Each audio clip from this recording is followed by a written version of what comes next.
आणि आता पाहणार आहोत विविध क्षेत्रातील टॉप 9 घडामोडी। सुरुवातीला मोठ्या राजकीय बातम्या।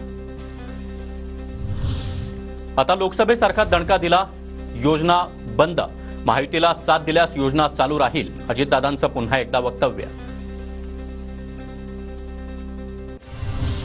आमचं सरकार मजबूत करा, बहिणींना 3000 पेक्षाही जास्त पैसे देऊ, साताऱ्यामधील कार्यक्रमातून मुख्यमंत्री शिंदेंची ग्वाही। 400 जागा जिंकल्या असत्या तर मोदींनी चलनावर स्वतःचा फोटो टाकला असता।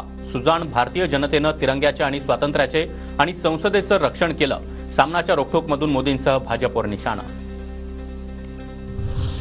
जोर जबरदस्ती, धमक्या आणि खोक्यांमधून राज्य सरकार बनलं, खटले दाखल झाल्यानं आमदार फुटले, राऊतांचा आरोप। तर शिंदेंनाही खटले दाखल करून अटकेची धमकी, राजेंद्र शिंगणे यांच्यावरील प्रश्नावरून संजय राऊतांचं उत्तर।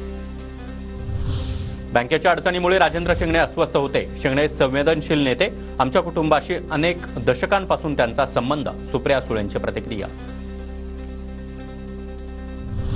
निवडणूक आयोगाला देखील खोके दिलेत का? विधानसभेच्या निवडणुका नोव्हेंबर महिन्यामध्ये होण्याच्या शिंदेंच्या संकेतानंतर राऊतांची टीका।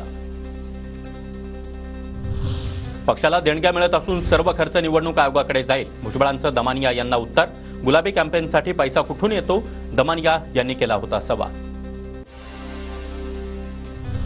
वक्फ बोर्ड सुधारणा विधेयकावर अजित पवार यांची भूमिका स्पष्ट नाही, दादा म्हणतात शिंदेंशी बोलेन, सुप्रिया सुळेंचा निशाणा।